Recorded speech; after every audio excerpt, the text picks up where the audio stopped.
All right, let's try another crack at this. First, at most, free traders must admit that there's little empirical evidence in favor of free trade.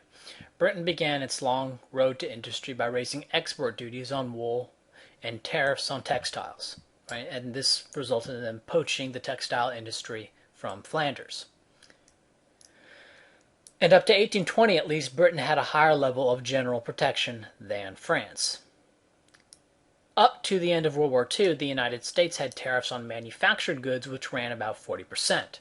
Combine this with the oceans, and the U.S. probably had the most insulated economy from foreign competition in manufactured goods in world history. And of course, this was the period of great protection, that the United States reached its maximum share of global GDP, a zenith which it will never reach again. In Japan, economic growth accelerated when they gained tariff autonomy in 1911. So for free trade advocates, there's no big knockdown example of free trade beating protection.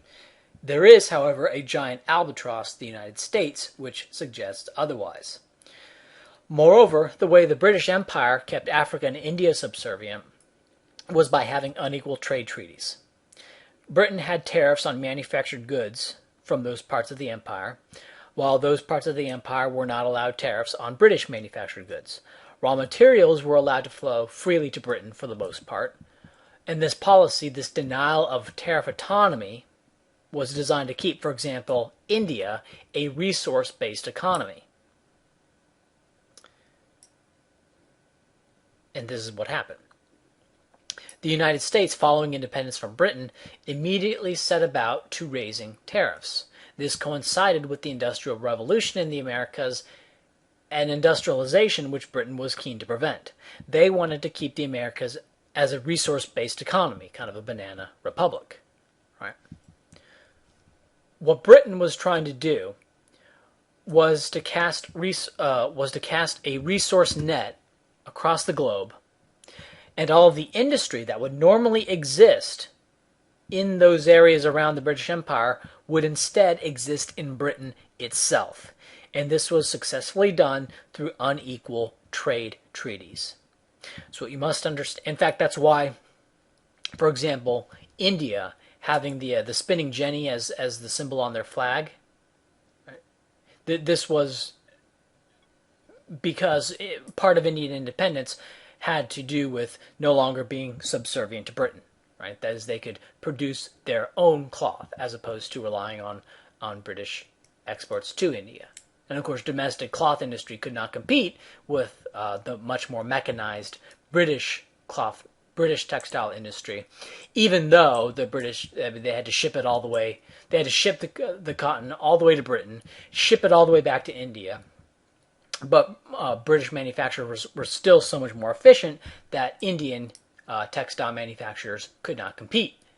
Of course, until they raised tariffs, allowed the Indian textile industry to develop. And now, today, the Indian textile industry could compete. They could have free trade competition with Britain, and they would certainly win because they have lower labor costs and they're closer to the source of the cotton. So, I mean, they could obviously compete today, but that wasn't possible back then, and they weren't allowed to get to a point where they could be competitive.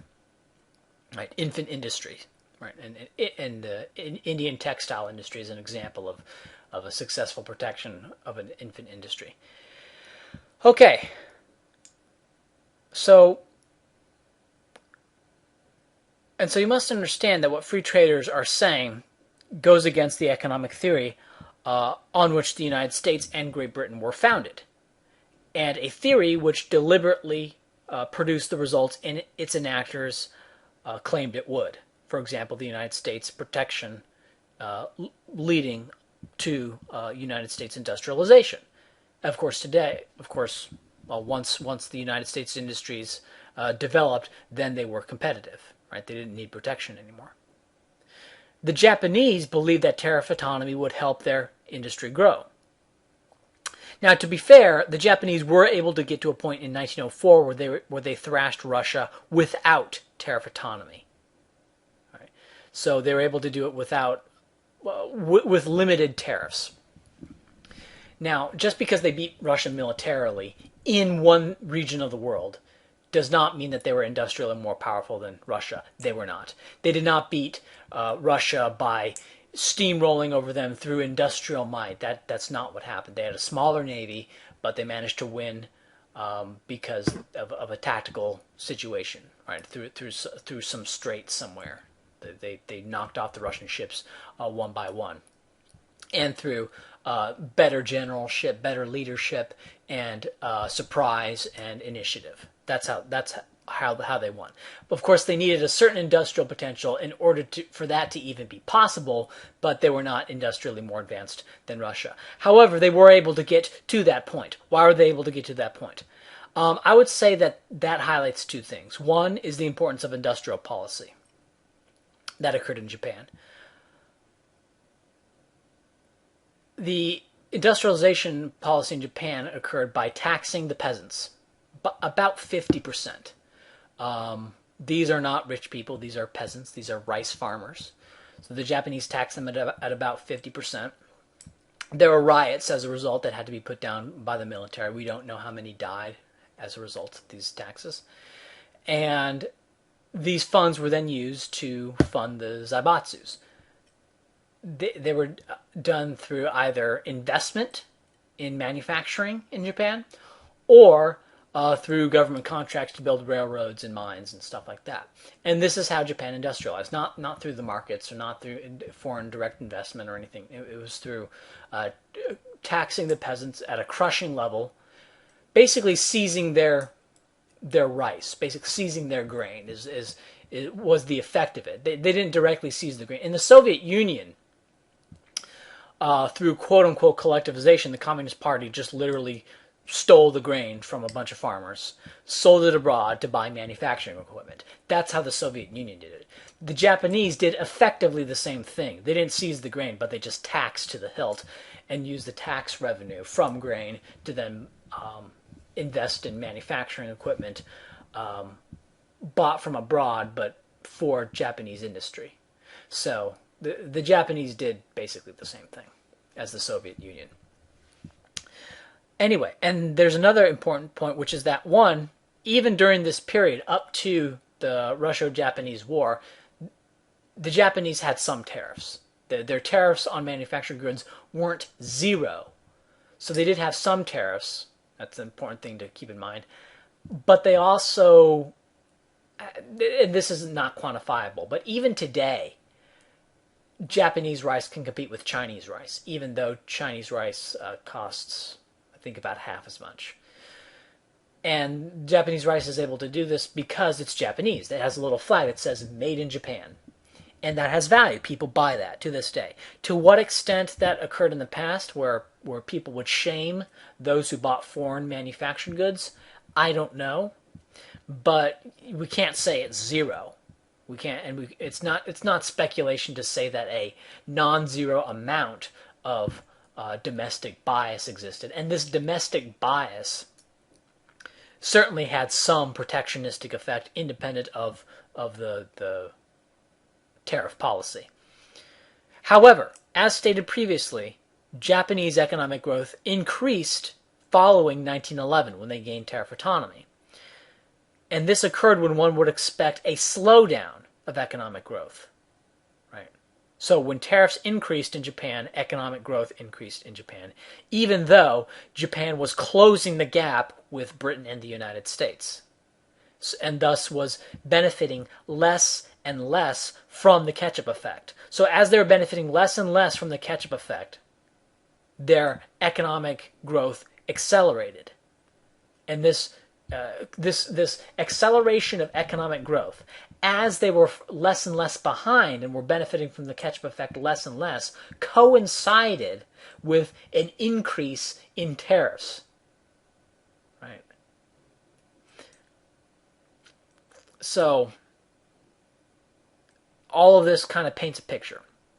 So what you had countries which enacted policies on the basis of an economic theory that tariffs protected industries and allowed industries to develop. Right? They actually acted this way. They behaved this way. The United States and Britain behaved this way, and their policies produced the results that they expected they would, and made those countries wealthier than they would have been under a regime of free trade, and which they then came to be. For example, Britain embracing a free trade policy in the 1920s and 30s, coinciding with their loss, coinciding with their a fairly rapid decline in industrial capacity. They were declining anyway. That is true, well, because the USA, but the decline accelerated once they adopted a free trade policy.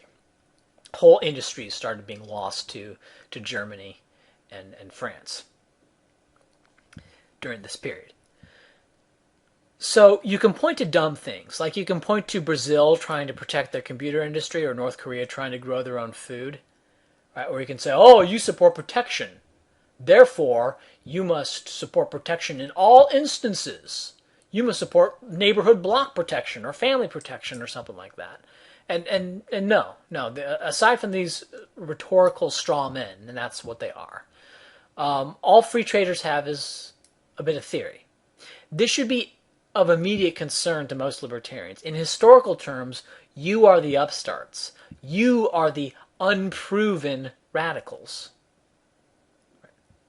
Now, as for like these straw men like Brazil trying to protect their computer industry, or North Korea trying to grow their own food, right? Or we could say, example, Luxembourg banning foreign imports of oil because they want to develop their own domestic oil industry. That would be pretty stupid. Okay, and Brazil trying to protect their own computer industry is pretty stupid, because for Japan, for example, to shut out foreign manufactured goods, that was because the Japanese recognized that they would be better off producing their own manufactured goods because they have a certain capacity, right?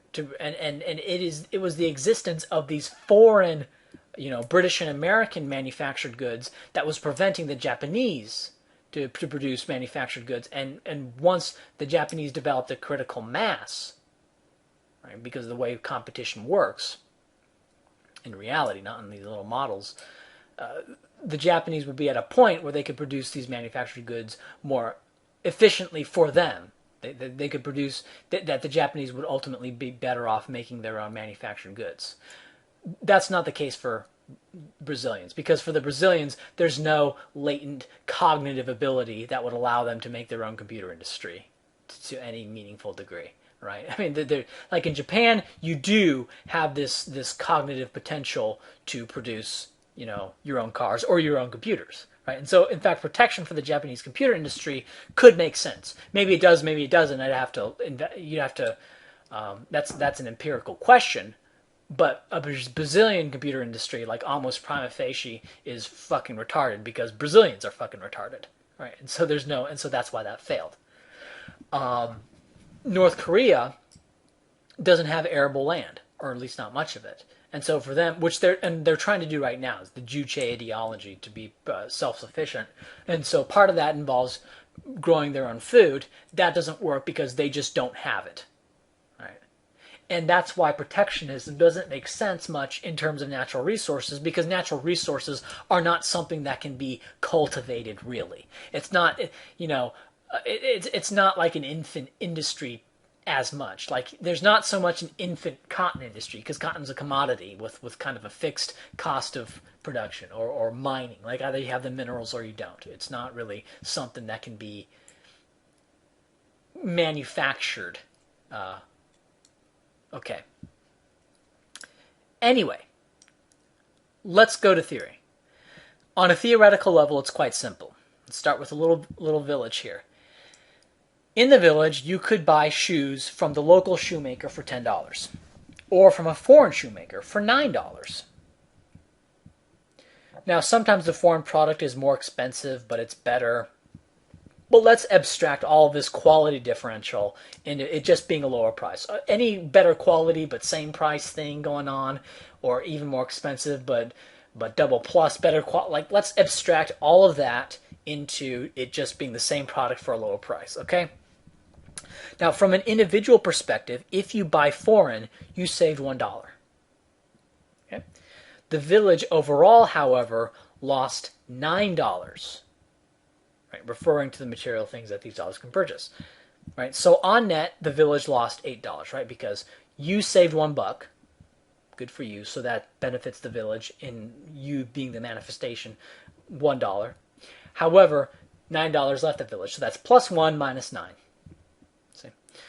When analyzing that particular exchange in isolation, in this example, using my assumptions, it is inarguably best for the town in aggregate to prohibit this one exchange.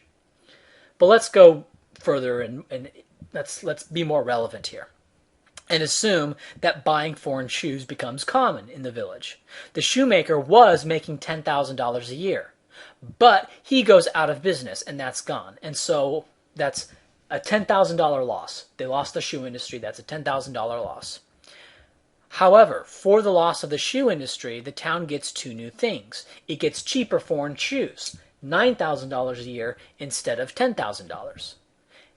And it gets whatever the ex-shoemaker is now making. So it gets 1, cheaper shoes, and 2, the sunrise industry, which is what the shoemaker decided to do instead. So the question is, what's the value? In this scenario, what's the value of the sunrise industry? If the sunrise industry's value is equal to $9,000, then it's a wash. If it's less than $9,000, then the town was better off with protection. If the sunrise industry is worth more than $9,000, then the town is actually benefiting from free trade. Change the numbers around a bit. Let's say the foreign shoes only cost $5,000 a year. And let's say the foreign shoes only cost $5,000 a year. So you lose the domestic shoe industry, so that's minus 10. However, you're spending $5,000 less, right? Because $5,000 is $5,000 less than $10,000. So you save $5,000 on shoes, and let's say the shoemaker goes and does something else and earns $8,000 a year. So you're minus 10 because you lost the shoe industry, but you're plus 5 because it's $5,000 savings, and then you're plus 8 because what the shoemaker is doing otherwise.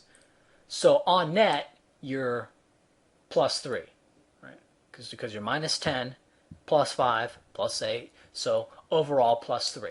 So you gain from free trade in this example, in given those numbers and those assumptions, right?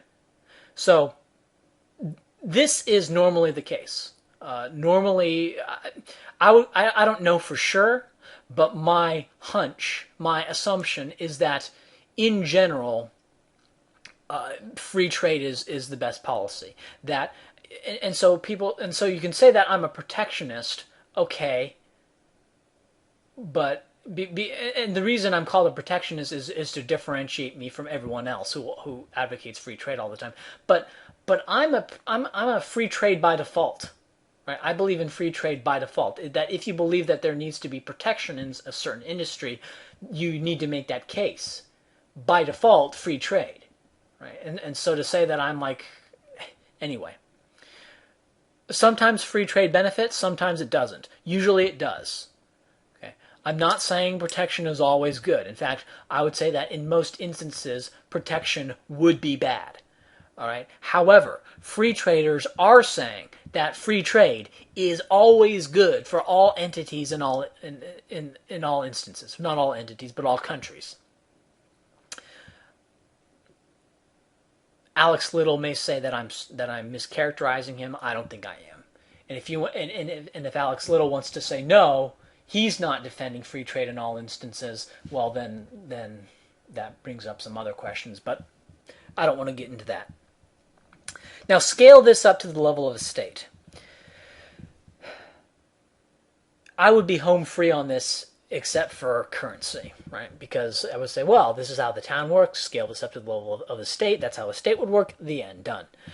But we have currency. Okay, so let's take the classic example, the U.S. auto industry moving to Japan. Real numbers aren't important for this example. Let's say a car in the U.S. costs $10,000. The Japanese sell the same car for $9,000. The U.S. auto industry, which made $100 billion a year, moves to Japan. Now, all cars in the U.S. are Japanese. In reality, it doesn't happen quite as absolutely, but just simplification of the situation to illustrate the principle. The United States lost $100 billion from losing the auto industry. The United States gained $10 billion because it has cheaper cars, right? So for free trade in cars to be beneficial, well, the sunrise industry must be worth more than $90 billion. If the sunrise industry is worth $90 billion, it's a wash. If the sunrise industry is worth more than $90 billion, the U.S. benefited from free trade. If it's worth less than $90 billion, the U.S. lost from free trade. Right? Simple, clear cut. But then comes currency. The Japanese now have $90 billion. They have 90 billion little pieces of paper. What are they going to use them for? Well, there's a few things that they can use them for. They can buy U.S. goods, they can buy foreign goods, or they can buy U.S. assets. Let's take the most optimistic scenario that all $90 billion is spent on U.S. goods. Not on buying land, not on buying factories, not on buying stuff from China, but buying U.S. goods. Now, personally, I don't think this is very optimistic at all. I don't think that I don't think that the Japanese buying U.S. goods is an optimistic scenario. I think the U.S. would be better off if the Japanese did not buy U.S. goods in return. However, I'll talk about that in a few minutes here. So what happened? But just assuming now that all $90 billion that went to Japan comes back to buy U.S. goods. All right, so let's break this down. We're getting into a clash between real and nominal values here. Because yes, the Japanese sold 90 billion, quote unquote, dollars worth of cars and bought, quote unquote, $90 billion worth of food crops. But given that the U.S. no longer produces cars, well, what's $90 billion now? Right. Yes, the book's nominally balanced, but so what? That doesn't mean that the U.S. is just as well off in material terms. They lost the auto industry. They gained cheaper Japanese cars and some other industry. Did the U.S. come out ahead? Pointing to the books nominally balancing doesn't mean that they will. And I was thinking of how to explain this, and I've come up with people's labor as an assumed metric of production, let's say. And this, of course, makes a simplified model in terms of homogeneity of labor. I'm assuming one worker equals one worker. I'm assuming no differences in productive ability between workers. Of course, this is false, right? I don't really believe this, but I'm using this false assumption in order to illustrate the principle. Okay, so $100 billion U.S. auto industry gone from the U.S. Japan gets the auto industry. 90 billion U.S. dollars is spent on Japanese cars, so now people in the U.S. have an extra nominal $10 billion to spend on other things. They spend it, and Japan buys $90 billion worth of potatoes. The U.S. auto industry employed 100,000 people, let's say. These people, they all go into growing potatoes. The Japanese, with their $90 billion, buy potatoes. However, it is possible that it took the labor of 150,000 people to produce the potatoes required to earn that $90 billion. Right? That would be all of the auto workers plus 50,000 more people's labor being washed out. And so in material terms, the United States is poorer because they have just as many cars as before, but the food is more expensive than before. And it's more expensive to a degree that it is a net material loss for the United States. This could happen if the value of the lost industry is greater than the value of the savings plus sunrise. The fact that the books nominally balance is irrelevant, right? Just because the Japanese spend the money back in the United States, well, that just means that those notes are being exchanged for stuff in the U.S. It says nothing about the stuff going in or out of the U.S., right? Let me put it this way. If the U.S. was being made materially worse off by this exchange, that is, it had just as much many cars but had less food, and so food prices went up in the U.S. If that were the situation, the books would balance. If the U.S. had more cars, right, plus more food, that is the amount of food that it had to sell in order to make up the difference, was less than the additional food being produced, that is, the U.S. benefited materially from free trade, the books would still balance. And if it was a wash, the books would still balance. So in all three scenarios, wash, benefit, or loss from free trade, the books would balance in all three scenarios. So saying that the books balance is an irrelevant, trivial truth. And so I'm thinking of how to explain this.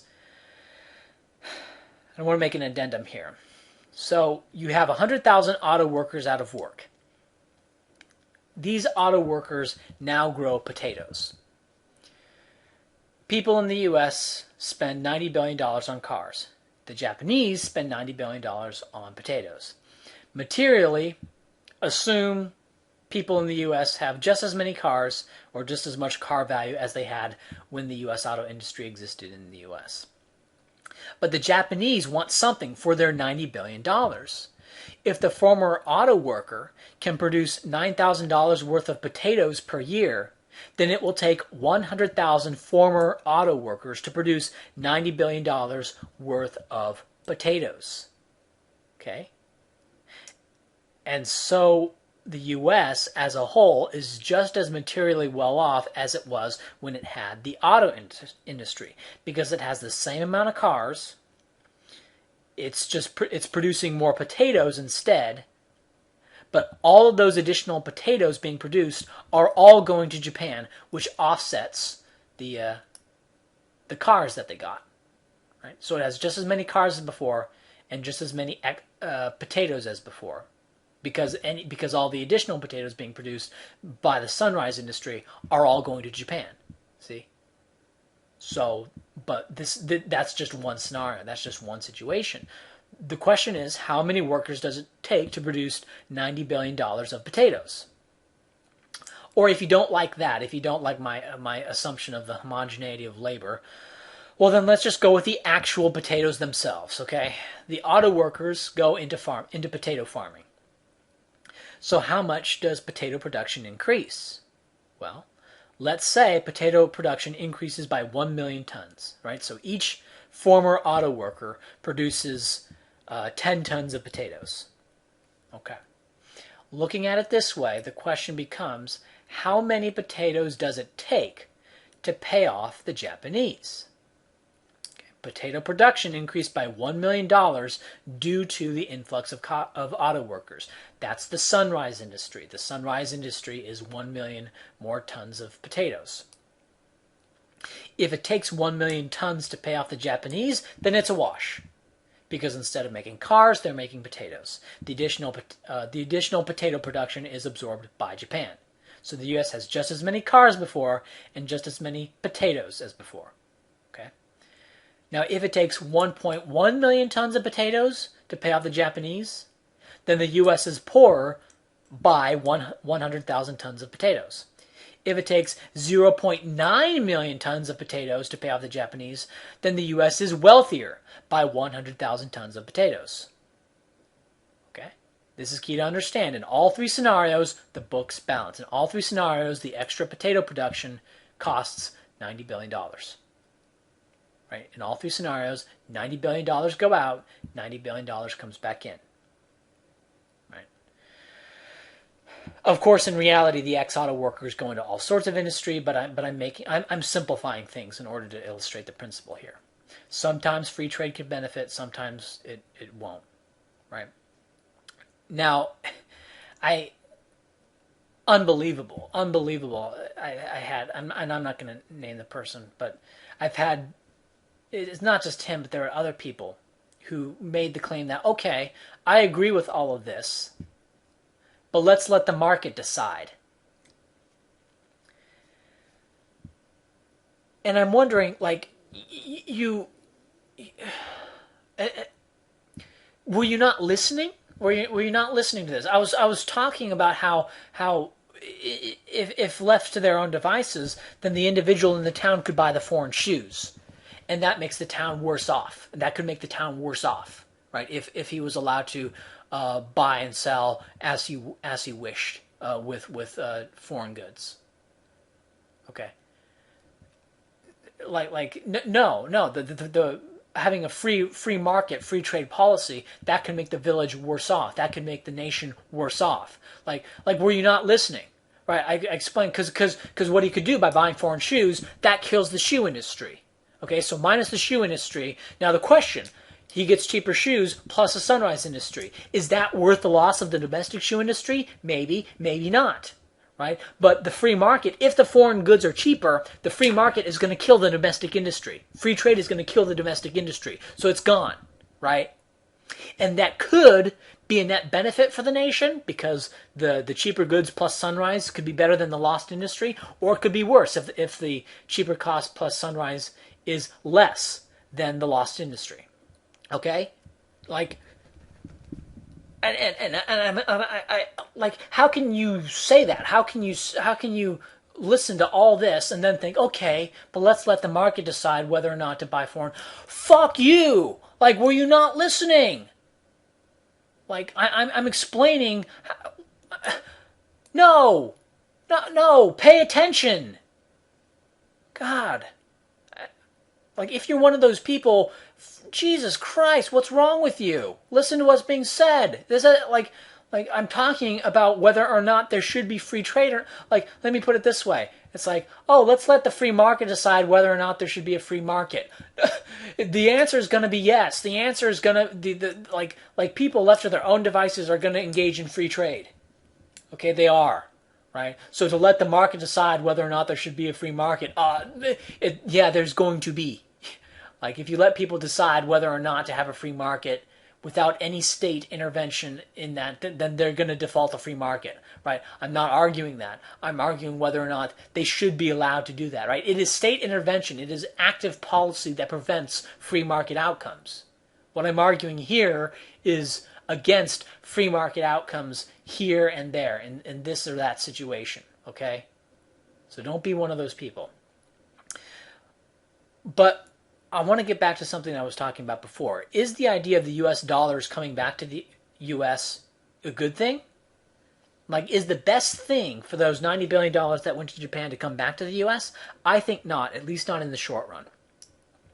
Because a dollar, what's a dollar? It's a strip of paper, right? It's something that the Federal Reserve would print off, but now it just blips on a computer, right? So it's nothing. It's luft, it's air, it's nothing. Okay, strip of paper, valueless strip of paper. So let's just say strips of paper go to Japan, or not even that, just blips on an accounting board.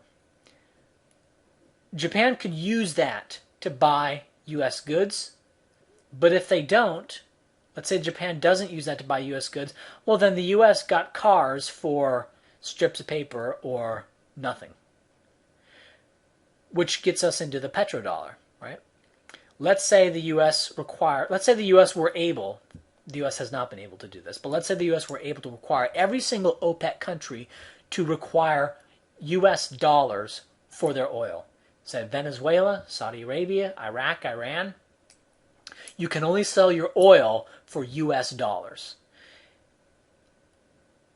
If that was the situation, to get oil, Japan, China, France, Germany, Britain, they would all have to get dollars from the U.S. How would they get dollars from the U.S.? Well, they would have to give stuff to the U.S. They would have to sell stuff to the U.S. to get dollars in order to get oil, right?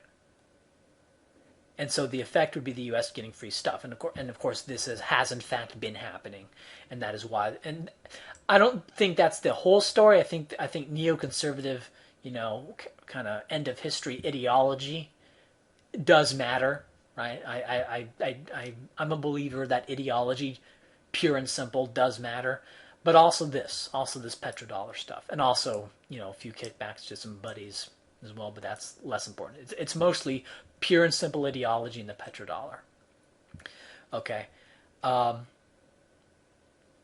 so the effect of this is the U.S. getting free stuff.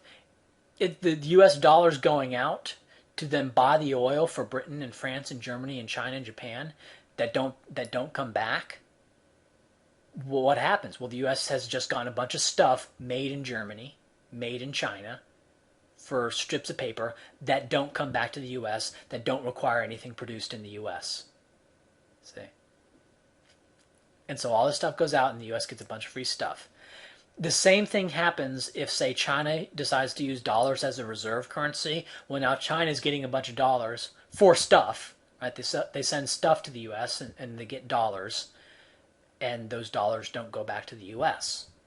So what happened? The U.S. got cheap knickknacks from China for strips of paper, or nothing. If the United States were, for example, to require Germany to keep dollars as reserves, well, then the effect would be the U.S. getting free stuff from Germany. See? Now, this goes against the idea of some magic multiplier, that the U.S. is made worse off by the Japanese not demanding real things for their strips of paper. Because then we wouldn't get those, those strips of paper, those work motivators, okay? And so the economic outlook that props up the petrodollar strategy, the making Germany keep dollars as a reserve currency strategy, that allows the U.S. to be fabulously wealthy despite producing nothing because of the petrodollar and the world reserve currency status. The economic outlook that made the U.S. into the industrial power it was up to the 1950s via a different strategy, which was high tariffs and good old-fashioned industry, and the economic outlook that made the British Empire is completely at odds with what free traders are saying. Right? And it is completely at odds with just their economic outlook. Right? And it's weird. And so when I look at free trade advocates, what they're saying, and it's so at odds with how the world really works. It's so at odds with the old U.S. empire, the new U.S. the new U.S. empire predicated on world reserve currency status and the petrodollar, the British Empire, the industrialization of Japan, also the industrialization of Italy, Germany, France, Sweden, and probably others, probably Canada and Australia as well, though I don't know about those examples, but right. It just goes against it goes against intuition, but what does that mean? That doesn't mean anything. But it goes against how it goes against economic theories from the past that were enacted and produced the results that these empires expected them to, that go against, that are not the results that the free traders would predict. Right? They would predict that, well, Britain would have been better off if they had had free trade. But they tried free trade, and they lost their industry, and they got poor, or at least relatively poor. Okay? Japanese economic growth accelerated when they raised tariffs. The U.S. industrial expansion coincided with high tariffs, and U.S. industrial decline coincided with a reduction in tariffs. Right. Like, what they're saying doesn't make any sense. It doesn't go along with what we see. It doesn't make common sense. It's not backed up historically, and what I think you have is a bunch of free traders. Well, no, what you have is a bunch of libertarians who just quote unquote know that free trade works. And given that free trade is something that economists, professional economists in general, agree on, it makes me question the profession of economics, quite frankly. We know that economists don't agree on monetary policy in general, that there's no across the board, there's no, like, the degree of agreement in the field of economics is nothing compared to the degree of agreement that exists in chemistry or physics. So economics is not a hard science in that it doesn't have the same level of agreement, right? You can't like in physics, there's so much agreement that you can tell whether or not a bridge will work or not based on computer models. You don't have to go out and empirically test, really.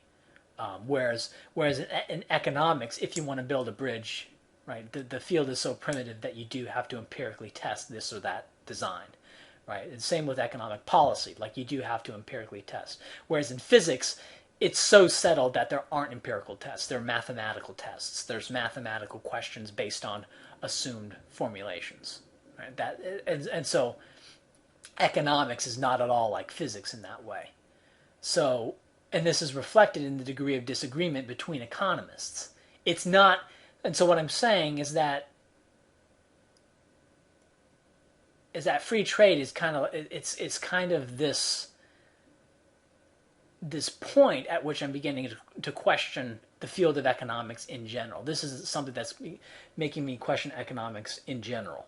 Okay, and I think there's really only one person who, if he can, I don't think he can, but if he can, I mean, it's not going to be any of you other doofuses, but it could be Alex Little. Could tell me why I'm wrong. Could tell me why free trade is always a good policy for any country. Right? I don't think he can do it, but if he can, maybe he will. But right now, I'm just not seeing it. I'm just not seeing the case for free trade.